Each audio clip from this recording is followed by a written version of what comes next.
तो आज के इस वीडियो में हम परमाणु की संरचना के बारे में पढ़ेंगे, जिसमें हम अलग अलग परमाणु मॉडल देखेंगे। इससे पहले हम केमिस्ट्री के 3 टॉपिक पढ़ चुके हैं: पदार्थ और उनकी अवस्थाएं, तत्व, यौगिक और मिश्रण, और तीसरा टॉपिक मिश्रण को अलग करने की विधियाँ। अगर आपने ये वीडियो नहीं देखी तो केमिस्ट्री की प्लेलिस्ट में जाकर आप ये तीनों वीडियोस को देख सकते हैं। तो आज हम केमिस्ट्री का अगला टॉपिक परमाणु संरचना के बारे में पढ़ेंगे। तो ये इम्पोर्टेंट टॉपिक है, यहाँ से कई सारे प्रश्न आपको देखने को मिलेंगे। तो पहले हम पूरे टॉपिक को अच्छे से पढ़ेंगे और लास्ट में प्रीवियस ईयर क्वेश्चन भी कवर करेंगे। तो चलिए बिना देरी किए हुए वीडियो को शुरू करते हैं। तो चलिए वीडियो की शुरुआत करते हैं। परमाणु संरचना को पढ़ने से पहले हम देख लेते हैं कि आखिर परमाणु होता क्या है, एटम होता क्या है। वैसे तो मैं आपको इसके बारे में बता चुका हूँ, लेकिन फिर भी एक बार देख लेते हैं कि परमाणु कहते किसे हैं। तो परमाणु पदार्थ की संरचनात्मक इकाई है। यह किसी तत्व का वह सूक्ष्मतम भाग है जिसमें उस तत्व के सभी रासायनिक गुण उपस्थित होते हैं।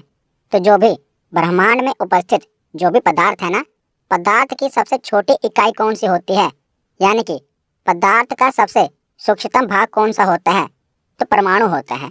तो परमाणु किसी पदार्थ की सबसे छोटी इकाई है जो स्वतंत्र अवस्था में नहीं पाई जाती, बल्कि ये रासायनिक अभिक्रिया में भाग ले सकती है। और जो अणु होता है या मॉलिक्यूल होता है, ये क्या होता है, तो अणु 2 या 2 से अधिक परमाणुओं से मिलकर बना होता है और ये प्रकृति में स्वतंत्र अवस्था में पाया जाता है। तो अणु और परमाणु इसमें डिफरेंस होता है। तो परमाणु क्या है, परम अणु, यानी कि अणु का भी छोटा रूप परम अणु। तो परम अणु से ही परमाणु बना है। तो तत्व, परमाणु और अणु क्या होता है, तो तत्व एक ही प्रकार के परमाणुओं से मिलकर बना होता है। जैसे जो लोहे की छड़ है, ये लोहे के परमाणुओं से ही मिलकर बनी होती है। तो तत्व क्या होता है, वो एक ही प्रकार के परमाणुओं से मिलकर बना होता है। और परमाणु और अणु में क्या डिफरेंस है, तो जैसे हाइड्रोजन का ये एक परमाणु है और ये हाइड्रोजन का दूसरा परमाणु है। तो हाइड्रोजन के 2 परमाणु मिलकर हाइड्रोजन का एक अणु बनाएंगे। H+H ये क्या है, परमाणु है, और H2 ये क्या है, अणु है।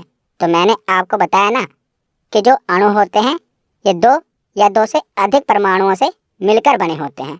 तो परमाणु अणु से भी छोटा रूप है। तो आगे अब हम देखते हैं, तो भारतीय दर्शन में भी परमाणुवाद का उल्लेख है। तो ये भी हम पढ़ लेते हैं। तो भारतीय दर्शन में सृष्टि के मूल में 5 महाभूत की संकल्पना की गई है, जिसमें वायु, अग्नि, जल, पृथ्वी तथा आकाश को द्रव्य, द्रव्य यानी कि पदार्थ, द्रव और द्रव्य में अंतर होता है। द्रव यानी कि लिक्विड, और जो द्रव्य होता है इसे मैटर यानी कि पदार्थ कहते हैं। तो द्रव्य का मूल तत्व माना गया है। इंडियन फिलोसफी में किसी भी पदार्थ का मूल तत्व 5 तत्वों को माना जाता है: वायु, अग्नि, जल, पृथ्वी तथा आकाश। इन्हें 5 महाभूत कहा जाता है। और इसे दार्शनिक परंपरा की एक शाखा वैशेषिक दर्शन में महर्षि कणाद हुए हैं। तो महर्षि कणाद ने 6ठी शताब्दी ईसा पूर्व में सृष्टि के मूल में 4 प्रकार के तत्वों को स्वीकार किया था: वायु, अग्नि, जल तथा पृथ्वी। इन्होंने आकाश को नहीं स्वीकारा था। तो इन्होंने कहा था कि जो पदार्थ हैं, जो सृष्टि है, इसके मूल कितने हैं, ये किन 4 मूल तत्वों से मिलकर बनी है: वायु, अग्नि, जल तथा पृथ्वी। और महर्षि कणाद के मतानुसार यदि किसी पदार्थ को लगातार विभाजित किया जाए, यानी अगर कोई पदार्थ है उसे छोटे से छोटे टुकड़े में विभाजित किया जाए, तो अंततः वह सूक्ष्मतम कण प्राप्त होगा, जिसे और विभाजित करना संभव नहीं होगा। यानी कि किसी भी पदार्थ को जब हम छोटे छोटे टुकड़े में विभाजित करना शुरू करेंगे, तो अंत में जो सबसे छोटा टुकड़ा प्राप्त होगा, जिसे विभाजित करना संभव नहीं होगा, महर्षि कणाद के मतानुसार उसे परमाणु कहा गया।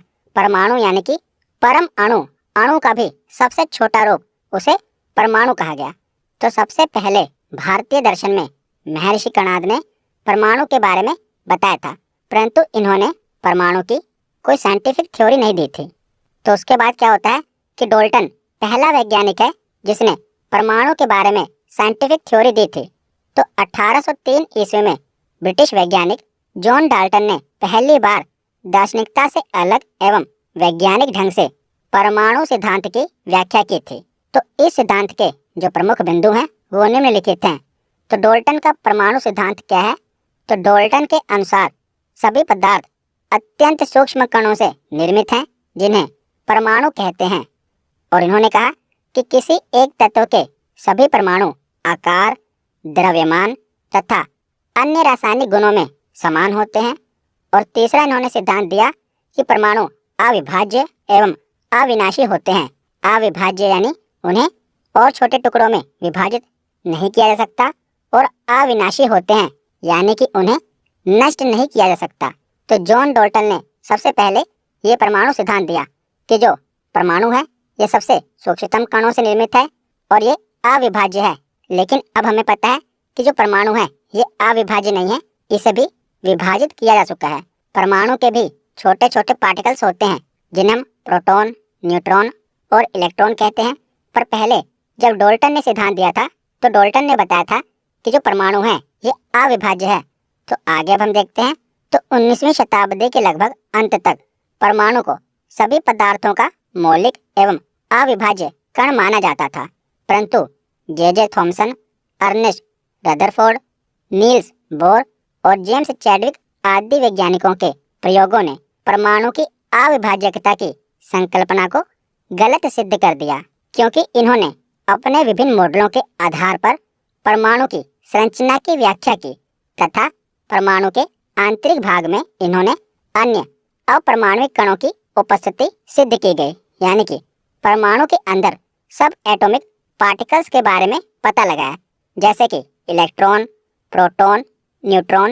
ये किसके पार्टिकल्स हैं? तो ये परमाणु के ही कण हैं, परमाणु के ही पार्टिकल्स हैं। आगे हम इनके बारे में पढ़ेंगे, पहले देख लेते हैं जहाँ से डायरेक्ट क्वेश्चन बनता है। तो इलेक्ट्रॉन की खोज किसने की थी? डायरेक्ट ये प्रश्न पूछा जाएगा कि इलेक्ट्रॉन की खोज किसने की थी। तो इलेक्ट्रॉन की खोज की थी जे थॉमसन ने।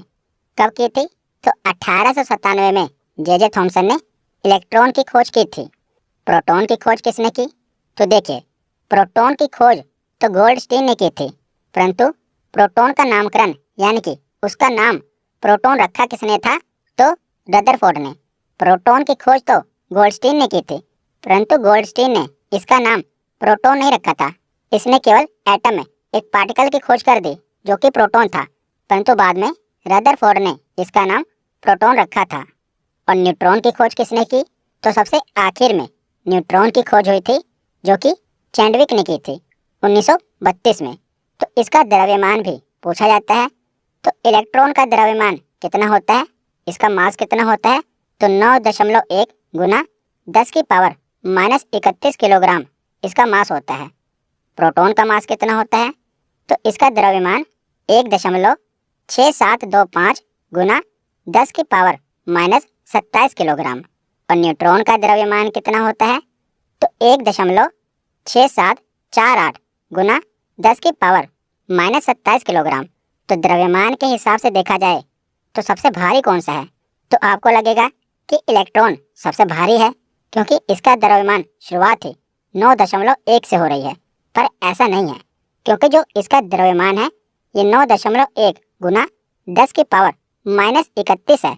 तो -31 में इसकी पावर है, तो इसका द्रव्यमान सबसे छोटा होगा, क्योंकि बाकी दोनों का द्रव्यमान कितना है? -27 किलोग्राम है, लेकिन इसका द्रव्यमान -31 किलोग्राम है। तो इसका द्रव्यमान सबसे कम है। तो भार के अनुसार देखा जाए तो न्यूट्रॉन का भार सबसे अधिक होता है। वैसे तो न्यूट्रॉन और प्रोटॉन दोनों का भार लगभग एक समान होता है, लेकिन अगर दोनों में भी देखा जाए तो न्यूट्रॉन भारी होता है। आप देख रहे हैं ना कि न्यूट्रॉन का द्रव्यमान कितना है? 1.6748। और ऊपर जो प्रोटॉन है इसमें कितना है? 1.67। इतना तो सेम है, लेकिन आगे कितना है? 25 है, 25 है, और इसमें 48 है। तो इसीलिए न्यूट्रॉन का भार प्रोटॉन से थोड़ा सा अधिक है। तो सबसे भारी होता है न्यूट्रॉन, उससे हल्का होता है प्रोटॉन, और सबसे हल्का होता है इलेक्ट्रॉन। और इनके ऊपर कौन सा चार्ज पाया जाता है? कौन सा विद्युत आवेश पाया जाता है? तो इलेक्ट्रॉन का जो चार्ज होता है, आवेश होता है, नेगेटिव होता है। प्रोटॉन का पॉजिटिव होता है और न्यूट्रॉन पर कोई चार्ज नहीं पाया जाता। ये न्यूट्रल यानी कि उदासीन होता है, ये न्यूट्रल होता है। तो इलेक्ट्रॉन पर नेगेटिव चार्ज होता है, प्रोटॉन पर पॉजिटिव चार्ज होता है और न्यूट्रॉन पर कोई चार्ज नहीं होता। तो यहाँ से डायरेक्ट प्रश्न पूछे जाते हैं, इसीलिए याद रखिएगा। तो आगे अब हम जो अलग अलग परमाणु मॉडल दिए गए हैं वो पढ़ते हैं। तो सबसे पहले देखते हैं थॉमसन का परमाणु मॉडल। तो जे थॉमसन के परमाणु मॉडल के अनुसार जो परमाणु है एक धनावेशित गोला होता है, यानी कि पॉजिटिवली चार्ज गोला होता है। तो सबसे पहले थॉमसन ने बताया कि जो परमाणु होता है ना, ये एक धनावेशित गोला होता है जिसका निर्माण प्रोटॉन से मिलकर होता है, यानी कि प्रोटॉन पर धनावेशित चार्ज होता है और ऋणावेश इलेक्ट्रॉन इस गोले में बिखरा होता है। तो आगे अभी आपको समझ आ जाएगा कि थॉमसन क्या कहना चाहता है। तो इसकी संरचना क्या है, थॉमसन ने जो अपना मॉडल दिया इसकी संरचना क्या है, स्ट्रक्चर क्या है। तो थॉमसन के परमाणु मॉडल के अनुसार इन्होंने परमाणु को एक तरबूज के समान माना था। इनका मानना था कि जो परमाणु है वो तरबूज की तरह है, उसकी संरचना एक तरबूज की तरह है। कैसे? इनके अनुसार जो तरबूज का लाल वाला भाग होता है ना, जिसे हम खाते हैं, वो प्रोटॉन होता है, और जबकि जो इलेक्ट्रॉन होता है ये तरबूज के बीज के समान बिखरे होते हैं। तो उस समय तक न्यूट्रॉन के बारे में पता नहीं चला था। तो इन्होंने बताया कि जो तरबूज का लाल वाला भाग है ये प्रोटॉन है जो कि धनावेशित है, जिस पर पॉजिटिव चार्ज है, और जो इसके बीच में जो बीज है ना तरबूज के, ये क्या है, इलेक्ट्रॉन है जिन पर नेगेटिव चार्ज होता है। तो इन्होंने जो अपनी थ्योरी थी ये तरबूज को एग्जाम्पल लेकर बताई थी, इसीलिए इनकी थ्योरी को वाटरमेलन थ्योरी भी कहा जाता है। पूछा जाता है कि वाटरमेलन थ्योरी किसने दी थी, तो थॉमसन ने दी थी, और इसी थ्योरी को प्लम पुडिंग मॉडल भी कहा जाता है। तो वाटरमेलन थ्योरी और प्लम पुडिंग मॉडल कौन सा है, किसने दिया था, थॉमसन ने दिया था। तो थॉमसन के मॉडल में कमियां क्या थी, जो इन्होंने ये सिद्धांत दिया था इसमें कमी क्या थी। तो थॉमसन के परमाणु मॉडल में नाभिक का कोई उल्लेख नहीं किया गया, यानी कि इन्होंने न्यूक्लियस के बारे में नहीं बताया। दूसरी कमी क्या थी कि यह मॉडल परमाणु की स्थिरता यानी कि स्टेबिलिटी ऑफ एटम समझाने में भी असफल रहा, क्योंकि जो परमाणु है स्थायी है, लेकिन ये समझा नहीं पाए कि परमाणु स्थायी कैसे है, स्थिर कैसे है। तीसरी कमी क्या थी, तो थॉमसन अपने परमाणु मॉडल में यह भी नहीं समझा सके कि परमाणु में धनावेश किस प्रकार ऋणावेश कणिकाओं को अपने अंतर्निहित रखता है। इन्होंने ये बता दिया कि जो इलेक्ट्रॉन है ये बीज की तरह बिखरे हैं, लेकिन आज हमको पता है कि जो इलेक्ट्रॉन है ये इस प्रकार बिखरे नहीं है, बल्कि ये न्यूक्लियस के बाहर जो ऑर्बिट होता है अपनी अपनी कक्षाओं में चक्कर लगा रहे होते हैं। लेकिन इन्होंने क्या बताया कि जो इलेक्ट्रॉन होते हैं वो तरबूज के बीज की तरह बिखरे होते हैं, पर ऐसा नहीं है। तो इस प्रकार थॉमसन के मॉडल में ये 3 कमियां देखी गई। तो थॉमसन मॉडल के बाद अब हम अगला मॉडल देखते हैं, रदरफोर्ड का परमाणु मॉडल। तो रदरफोर्ड ने क्या किया, थॉमसन के मॉडल में हमने देखा कि बहुत सारी कमियां पाई गई। तो उसके बाद क्या हुआ कि रदरफोर्ड ने एक एक्सपेरिमेंट किया। तो वर्ष 1911 में रदरफोर्ड ने सोने से निर्मित अत्यंत पतली परत यानी कि गोल्ड फॉइल पर अल्फा कणों की बौछार करके एक प्रयोग किया। तो इस प्रयोग से क्या कंक्लूजन निकला, तो इन्होंने क्या किया कि एक सोने की पतली चादर ली और उसके ऊपर अल्फा कणों की बौछार की, जिसे निष्कर्ष क्या निकला, इन्होंने सोचा था कि जो परमाणु होता है वो ठोस होगा, जिससे क्या होगा कि जो अल्फा कणें हैं ये ज़्यादातर टकराकर वापस आ जाएंगे। लेकिन जब इन्होंने एक्सपेरिमेंट किया तो ये चौंक गए। इन्होंने देखा कि ज़्यादातर जो अल्फा कणें हैं सीधा ही ये जो सोने की पतली परत है इसके आर पार हो गई, बिल्कुल सीधी रेखा में। तो अधिकतर अल्फा कण अपने मार्ग से विक्षेपित हुए बिना यानी कि डिफ्लेक्ट हुए बिना सोने से निर्मित परत से बाहर निकल गए।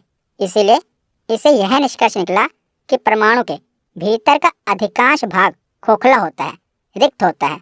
तो परमाणु का जो अधिकांश भाग है इस एक्सपेरिमेंट से पता चला कि वो खोखला होता है। उसके बाद इन्होंने देखा कि बहुत कम संख्या में जो अल्फा कण हैं ये अपने मार्ग से विक्षेपित हुए हैं, यानी कि जिस रास्ते से वो गए हैं एकदम सीधी रेखा में नहीं गए, थोड़े से डिफ्लेक्ट हो गए। तो बहुत ही कम संख्या में जो अल्फा कण हैं ये अपने मार्ग से विक्षेपित हुए, जिससे यह निष्कर्ष निकाला गया कि परमाणु में धनावेशित यानी कि पॉजिटिवली चार्ज भाग बहुत कम होता है, क्योंकि जो अल्फा कण है ये भी पॉजिटिव है। तो अगर परमाणु में पॉजिटिव चार्ज होगा तो वो तो अपनी ओर अट्रैक्ट करेगा, पॉजिटिव को नेगेटिव अपनी ओर अट्रैक्ट करेगा। लेकिन अगर परमाणु में पॉजिटिव चार्ज है तो क्या होगा कि वो उसे डिफ्लेक्ट कर देगा, विक्षेपित कर देगा। तो कुछ अल्फा कणें जो विक्षेपित हो गई, डिफ्लेक्ट हो गई, तो उससे पता चला कि परमाणु में बहुत ही कम भाग है जो कि पॉजिटिवली चार्ज है। और इन्होंने क्या देखा कि बहुत ही कम अल्फा कण परमाणु के मध्य भाग से टकराकर वापस आ गई, जिसे यह निष्कर्ष निकाला गया कि परमाणु का संपूर्ण धनावेश यानी कि संपूर्ण पॉजिटिवली चार्ज भाग एवं द्रव्यमान इसके केंद्र में ही निहित है, और जिसे इन्होंने नाभिक कहा। तो परमाणु के नाभिक की खोज यानी कि न्यूक्लियस की खोज किसने की? रदरफोर्ड ने की।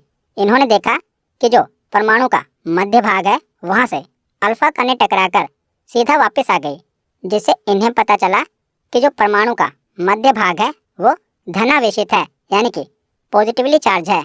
और हमें पता है कि परमाणु के मध्य भाग में जो न्यूक्लियस है उसमें कौन कौन से पार्टिकल्स हैं?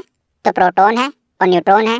तो उस समय तक तो न्यूट्रॉन की खोज नहीं हुई थी, और आगे चलकर जब न्यूट्रॉन की खोज हुई भी तो न्यूट्रॉन पर तो कोई चार्ज नहीं होता, यानी कि वो तो न्यूट्रल होता है, तो उसकी तो बात छोड़ दो।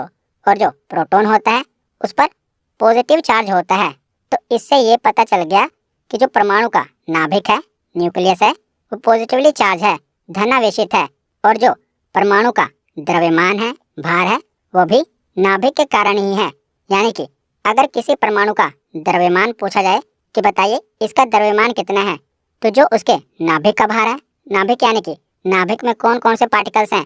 प्रोटॉन और न्यूट्रॉन। तो प्रोटॉन और न्यूट्रॉन के भार को जोड़ दिया जाए तो वही परमाणु का द्रव्यमान होगा। और नाभिक का आकार परमाणु के कुल आकार की तुलना में बहुत छोटा होता है। तो रदरफोर्ड ने अपने इस एक्सपेरिमेंट से काफ़ी चीज़ें क्लियर कर दी। तो इनके मॉडल के मुख्य बिंदु क्या निकले? तो पहला तो इन्होंने बताया कि परमाणु का संपूर्ण धनावेश एवं द्रव्यमान इसके केंद्र में निहित होता है। तो जो पॉजिटिव चार्ज है इसके केंद्र में है, जिसे नाभिक कहते हैं, न्यूक्लियस कहते हैं। और दूसरा मुख्य बिंदु क्या है इनके मॉडल का? तो इन्होंने बताया कि जो इलेक्ट्रॉन है ये नाभिक के चारों ओर निश्चित वृत्ताकार कक्षाओं में गति करते हैं। तो इन्होंने बताया कि जो इलेक्ट्रॉन है ये नाभिक के चारों ओर गति कर रहे हैं, यानी कि नाभिक के चारों ओर चक्कर लगा रहे हैं। तो रदरफोर्ड ने परमाणु की तुलना सौर मंडल से की है, जिसमें जो नाभिक है वो सूर्य के समान है, और जो इलेक्ट्रॉन है ये इसके चारों ओर गतिशील ग्रहों के समान है। तो जैसे जो हमारा सोलर सिस्टम है, सौर मंडल है, उसके केंद्र में सूर्य है, तो उसी प्रकार परमाणु के केंद्र में क्या है? नाभिक है। और सूर्य के चारों ओर कौन चक्कर लगा रहे हैं? तो ग्रह चक्कर लगा रहे हैं। उसी प्रकार नाभिक के चारों ओर कौन चक्कर लगा रहे हैं? तो इलेक्ट्रॉन चक्कर लगा रहे हैं। तो इन्होंने परमाणु की तुलना सोलर सिस्टम से की है। तो रदरफोर्ड ने जो परमाणु मॉडल दिया इसमें भी कुछ कमियां थी। तो कौन कौन सी कमी थी? तो पहली कमी तो ये थी कि रदरफोर्ड के अनुसार ऋणावेशित जो इलेक्ट्रॉन है ये नाभिक के चारों ओर चक्कर लगाते हैं। इन्होंने बताया ना कि जो इलेक्ट्रॉन है ये नाभिक के चारों ओर चक्कर लगाते हैं, परंतु विद्युत गतिकी यानी कि इलेक्ट्रोडायनामिक्स के नियम के अनुसार कोई भी चक्रण करता हुआ आवेशित कण विकिरण का उत्सर्जन करेगा। ये क्या होता है अभी मैं आपको बताऊंगा, पहले पढ़ लेते हैं कि चक्रण करता हुआ कोई भी आवेशित कण विकिरण का उत्सर्जन करेगा, जिससे क्या होगा? उसकी ऊर्जा में कमी होती जाएगी, और लगातार घटती ऊर्जा के साथ वह नाभिक के पास आता जाएगा, और अंततः ऊर्जाहीन होकर वो नाभिक में गिर जाएगा। तो रदरफोर्ड के अनुसार क्या था? इन्होंने बताया कि जो इलेक्ट्रॉन है वो नाभिक के चारों ओर चक्कर लगा रहे हैं, परंतु एक नियम है इलेक्ट्रोडायनेमिक्स का नियम। इसके अनुसार क्या है कि कोई भी पार्टिकल जिसमें एक्सेलरेशन है यानी कि त्वरण है, जो गति कर रहा है, वो धीरे धीरे क्या होगा? अगर वो गति कर रहा है तो उसकी ऊर्जा में यानी कि एनर्जी में कमी आती जाएगी, और धीरे धीरे क्या होगा? उसकी एनर्जी घटती जाएगी, क्योंकि जो आवेशित कण है, इलेक्ट्रॉन है, वो क्या कर रहा है? चारों ओर नाभिक के चक्कर लगा रहा है। तो जब वो एक्सेलरेट कर रहा है यानी कि गति कर रहा है तो क्या होगा? उसकी एनर्जी में कमी आती जाएगी, और एक टाइम क्या होगा कि उसकी एनर्जी पूरी तरह से खत्म हो जाएगी, जिसके बाद में क्या होगा कि वो तो बीच में जो नाभिक है उसमें आकर गिर जाएगा। तो इस प्रकार तो जो परमाणु है वो अस्थायी हो जाएगा, क्योंकि इलेक्ट्रॉन चक्कर लगाते रहेंगे और एनर्जी में कमी आती रहेगी और उसके बाद वो नाभिक में आकर गिर जाएंगे। तो इससे तो यह पता चलता है कि परमाणु अस्थायी है, लेकिन ऐसा तो नहीं है, परमाणु तो स्थायी है। तो ये नहीं बता पाए कि आखिर परमाणु स्थायी कैसे है। इलेक्ट्रॉन चक्कर लगा रहे हैं फिर भी परमाणु स्थायी कैसे है, तो ये परमाणु की स्टेबिलिटी नहीं बता पाए। और दूसरी कमी क्या थी कि इस मॉडल ने नाभिक के बाहर गतिशील इलेक्ट्रॉनों की व्यवस्था के विषय में भी कुछ स्पष्ट नहीं किया। यानी कि जो इलेक्ट्रॉन चक्कर लगा रहे हैं, इन्होंने ये तो बता दिया कि नाभिक के चारों ओर इलेक्ट्रॉन चक्कर लगा रहे हैं, लेकिन नाभिक के बाहर जो ऑर्बिट है, जो कक्षाएं हैं, उसमें कितने इलेक्ट्रॉन हैं, यानी कि उनकी व्यवस्था क्या है, किस ऑर्बिट में कितने इलेक्ट्रॉन हैं, उनकी व्यवस्था के बारे में ये नहीं बता पाए। तो रदरफोर्ड के परमाणु मॉडल की ये कमियां थी।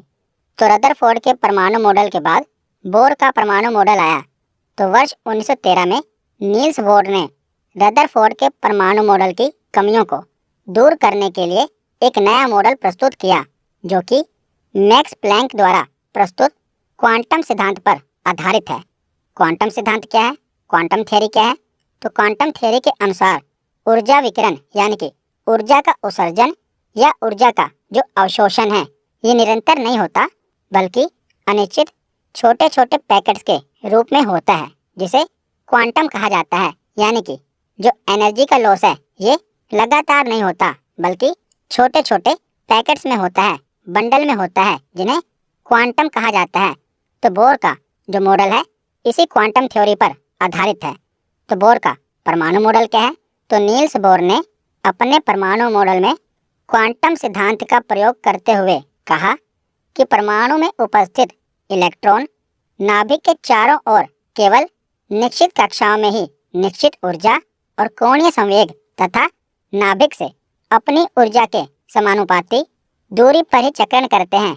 तो आपको कुछ समझ नहीं आया होगा, तो मैं आपको बताता हूँ। पहली बात तो इन्होंने बताया कि नाभिक के बाहर अलग अलग ऑर्बिट हैं, यानी कि कक्षाएं हैं, और जो इलेक्ट्रॉन हैं ये अपनी ही कक्षा में रहते हैं और अपनी ही कक्षा में रहते हुए नाभिक के चारों ओर चक्कर लगाते हैं। तो इनकी ऊर्जा में लॉस क्यों नहीं होता, वो मैं आपको आगे बताता हूँ। तो इन्होंने बताया कि नाभिक के चारों ओर स्थित इलेक्ट्रॉन की कक्षाओं को बाहर की ओर से क्रमशः के, एल, एम, एन और सो ऑन इसी प्रकार नाम से जाना जाता है। यानी कि जो नाभिक है, नाभिक के सबसे करीब जो ऑर्बिट है उसे के कहा गया, उसके बाद जो अगली ऑर्बिट है उसे एल कहा जाता है, उसके आगे एम, एन और इसी प्रकार ये चलता है। इसको आप नंबर में भी प्रदर्शित कर सकते हैं। जो के ऑर्बिट है उसे पहली ऑर्बिट यानी कि फर्स्ट ऑर्बिट, एल को सेकंड ऑर्बिट, एम को थर्ड ऑर्बिट और इसी प्रकार ये क्रम आगे बढ़ता जाएगा। तो बोर ने बताया कि प्रत्येक कक्षा यानी कि प्रत्येक ऑर्बिट की एक निश्चित ऊर्जा होती है और इसीलिए इन्हें ऊर्जा स्तर भी यानी कि एनर्जी लेवल भी कहा गया।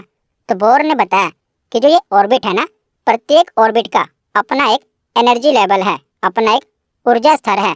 तो जो भी इलेक्ट्रॉन इन ऑर्बिट पर रहते हैं और न्यूक्लियस के चारों ओर चक्कर लगाते हैं, तो जब तक इलेक्ट्रॉन अपने ऑर्बिट पर हैं तब तक उनकी एनर्जी में कोई परिवर्तन नहीं होगा, यानी कि उनकी ऊर्जा में कोई परिवर्तन नहीं होगा, क्योंकि जो प्रत्येक ऑर्बिट है उसका अपना एक ऊर्जा स्तर है, अपना एक एनर्जी लेवल है। और जब तक इलेक्ट्रॉन अपने एनर्जी लेवल यानी कि अपने ऑर्बिट में रहेंगे, उनकी ऊर्जा में कोई कमी नहीं आएगी।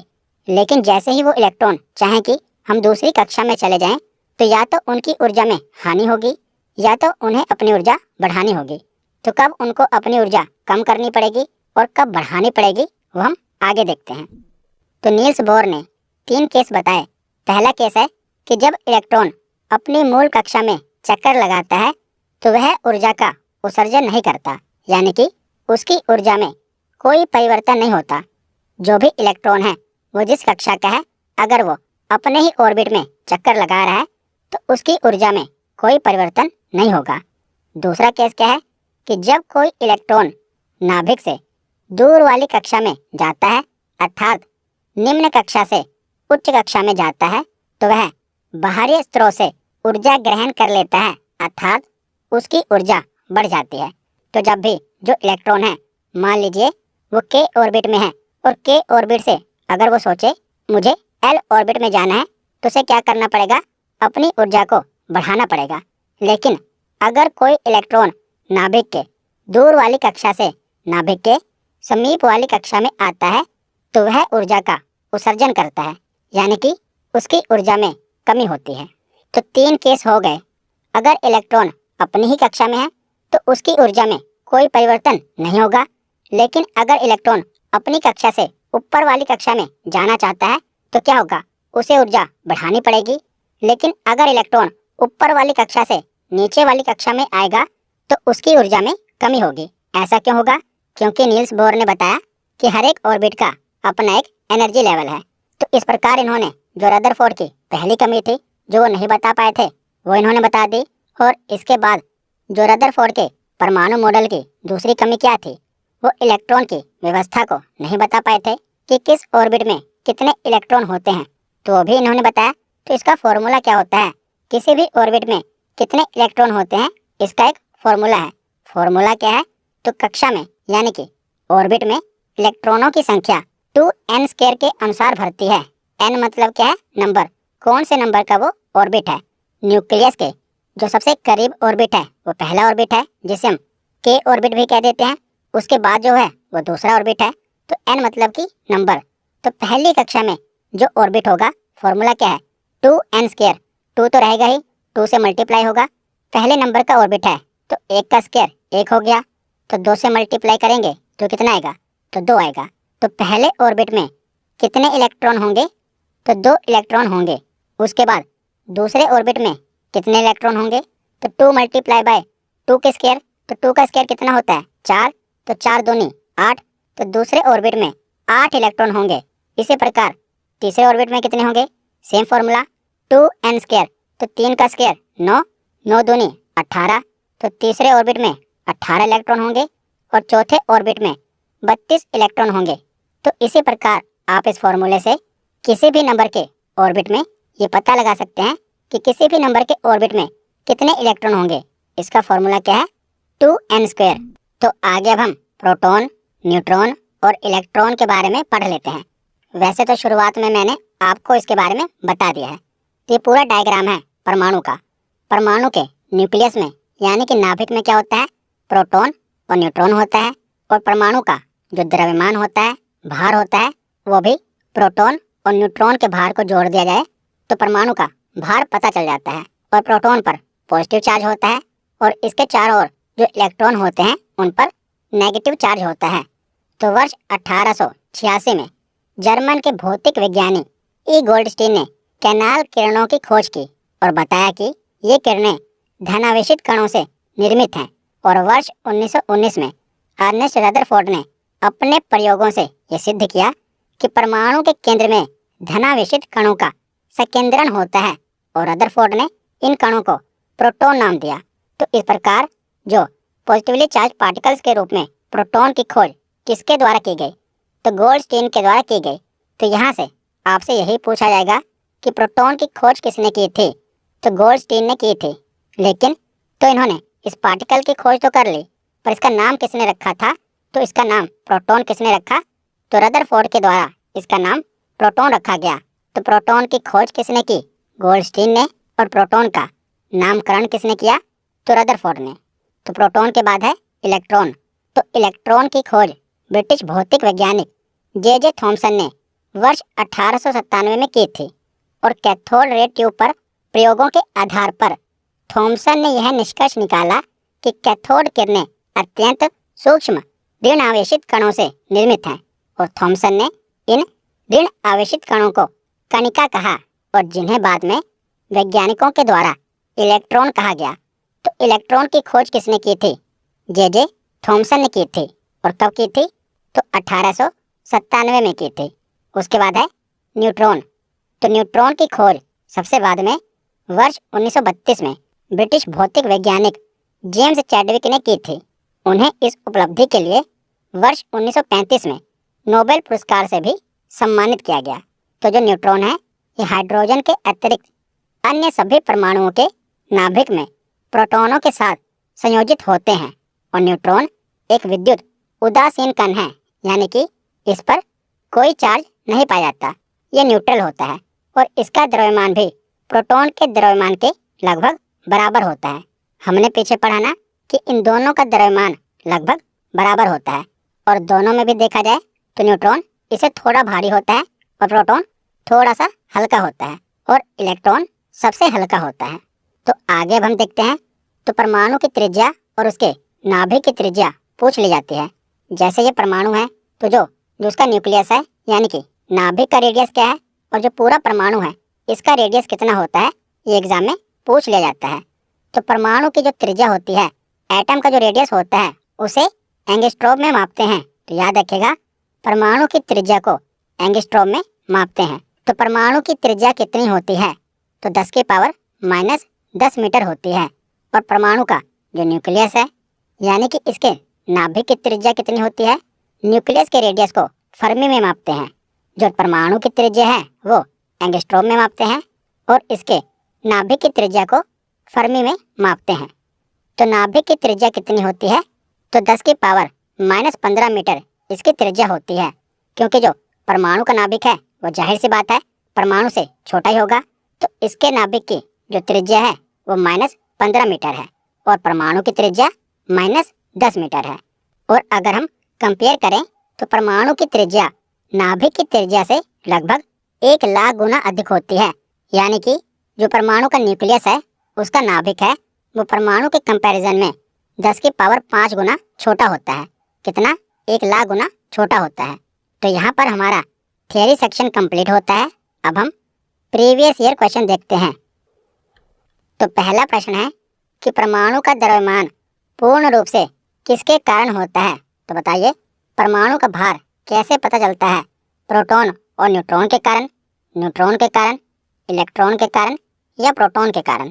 तो इसका सही जवाब है प्रोटॉन और न्यूट्रॉन के कारण परमाणु का द्रव्यमान पता चलता है। तो इसका सही जवाब है ऑप्शन ए। अगला प्रश्न है कि सर्वप्रथम पदार्थ का परमाणु सिद्धांत किसके द्वारा दिया गया था। तो बताइए सबसे पहले पदार्थ का परमाणु सिद्धांत किसके द्वारा दिया गया था, तो डाल्टन के द्वारा दिया गया था। तो इसका सही जवाब क्या है, ऑप्शन बी। अगला प्रश्न है कि परमाणु के नाभिक की खोज किसने की थी। तो न्यूक्लियस की खोज किसने की थी, रदरफोर्ड ने, आइंस्टीन ने, डाल्टन ने या थॉमसन ने। तो इसका सही जवाब क्या होगा, तो इसका सही जवाब है ऑप्शन ए, रदरफोर्ड ने परमाणु के नाभिक की खोज की थी। तो अगला प्रश्न है कि प्रोटॉन की खोज किसने की थी, थॉमसन, गोल्डस्टीन, चैडविक या कैवेंडिश। तो इसका सही जवाब क्या है, तो प्रोटॉन की खोज की थी गोल्डस्टीन ने। तो ऑप्शन बी इसका सही जवाब है। अगला प्रश्न है कि न्यूट्रॉन की खोज किसने की थी। तो न्यूट्रॉन की खोज बताइए किसने की थी। तो इसका सही जवाब है ऑप्शन ए, जेम्स चैडविक ने न्यूट्रॉन की खोज की थी। तो ऑप्शन ए इसका सही जवाब है। अगला प्रश्न है कि इलेक्ट्रॉन की खोज कब की गई थी। तो अब बताइए इलेक्ट्रॉन की खोज कब की गई थी, 1896 में, 97 में, 98 में या 95 में। तो इसका सही जवाब क्या है, ऑप्शन बी, 1897 में इलेक्ट्रॉन की खोज की गई थी। और बताइए किसके द्वारा इलेक्ट्रॉन की खोज की गई थी, तो जे थॉमसन के द्वारा इलेक्ट्रॉन की खोज की गई थी। अगला प्रश्न है कि थॉमसन के परमाणु मॉडल के संदर्भ में निम्नलिखित में से कौन सा कथन सही है। पहला कथन है कि परमाणु धनात्मक आवेशित गोले का बना होता है और इलेक्ट्रॉन उसमें फंसे होते हैं। तो ये तो सही है, थॉमसन के परमाणु मॉडल में उन्होंने ये बताया था। तो पहला कथन तो सही है। दूसरा कथन क्या है कि परमाणु विद्युतीय रूप से उदासीन होता है। तो दूसरा कथन भी सही है, क्योंकि इन्होंने बताया था कि परमाणु जो है वो धनात्मक यानी कि पॉजिटिवली चार्ज इलेक्ट्रॉन पाए जाते हैं और उसके बीच बीच में जो इलेक्ट्रॉन है उसमें नेगेटिव चार्ज पाया जाता है और दोनों की संख्या समान होती है, जिससे जो परमाणु है ये न्यूट्रल हो जाता है, उदासीन हो जाता है। तो इसका सही जवाब है ऑप्शन डी, यानी कि दोनों ही कथन सही है। अगला प्रश्न है कि रदरफोर्ड के अल्फा कण प्रयोग से यह पता चला कि परमाणुओं में डैश होता है, इलेक्ट्रॉन होता है, प्रोटॉन होता है, न्यूट्रॉन होता है या नाभिक होता है। तो रदरफोर्ड के अल्फा कण के प्रयोग से क्या पता चला था, तो इसका सही जवाब है नाभिक के बारे में पता चला था। तो ऑप्शन डी इसका सही जवाब है। अगला प्रश्न है कि रदरफोर्ड के परमाणु मॉडल के संबंध में निम्नलिखित में से कौन सा कथन सही नहीं है। तो आपको बताना है कि निम्नलिखित में से कौन सा कथन सही नहीं है। तो पहला कथन है कि परमाणु के आकार की तुलना में नाभिक का आकार बहुत बड़ा होता है। तो पहला ही कथन सही नहीं है, क्योंकि जो नाभिक का आकार होता है ये परमाणु के आकार की तुलना में छोटा होता है। दूसरा कथन क्या है कि इलेक्ट्रॉन नाभिक के चारों ओर वृत्ताकार पथ पर घूमते हैं। तो ये कथन सही है। तीसरा कथन क्या है कि परमाणु में एक धनावेशित केंद्र होता है जिसे नाभिक कहा जाता है। यह भी सही है। चौथा कथन क्या है कि परमाणु का लगभग संपूर्ण द्रव्यमान नाभिक में होता है। तो चौथा कथन भी सही है। तो इस क्वेश्चन में ये पूछा गया है कि कौन सा कथन सही नहीं है। तो पहला कथन सही नहीं है, क्योंकि जो परमाणु के आकार की तुलना में जो नाभिक का आकार होता है ये बड़ा नहीं होता, छोटा होता है। तो पहला कथन इसका सही जवाब है। अगला प्रश्न है कि परमाणु की प्रभावी त्रिज्या क्या है। तो परमाणु का रेडियस कितना होता है। तो ये पावर है 10 की पावर -6 मीटर, 10 की पावर -14 मीटर, 10 की पावर -10 मीटर या 10 की पावर -15 मीटर। तो परमाणु की त्रिज्या क्या है। तो इसका सही जवाब है ऑप्शन सी 10 की पावर -10 मीटर। तो इसका सही जवाब होगा ऑप्शन सी। तो आज का आखिरी प्रश्न है कि बोर की कक्षाओं को स्थिर कहा जाता है क्योंकि। तो बोर ने जो परमाणु मॉडल दिया था उसमें उन्होंने जो कक्षाएं बताई, ऑर्बिट बताई, उनको स्थिर माना जाता है। तो उसका कारण क्या है। तो कौन सा कारण सही है। क्योंकि प्रोटॉन नाभिक में स्थिर हैं इसीलिए उनकी कक्षाएं स्थिर रहती हैं। तो ये कथन गलत है। उनमें इलेक्ट्रॉन स्थिर रहते हैं इसलिए इनकी कक्षाएं स्थिर रहती हैं। तो ये भी कथन गलत है। तीसरा कथन है कि इनकी कक्षाओं की त्रिज्या निर्धारित होती है इसलिए ये स्थिर हैं। तो ये कथन भी गलत है। चौथा कथन है कि उनके इलेक्ट्रॉनों में निश्चित ऊर्जा होती है। तो ये कथन सही है। ऑप्शन डी इसका सही जवाब है। तो आज के वीडियो यहीं पर ख़त्म होती है। कैसी लगी वीडियो कमेंट सेक्शन में ज़रूर बताना।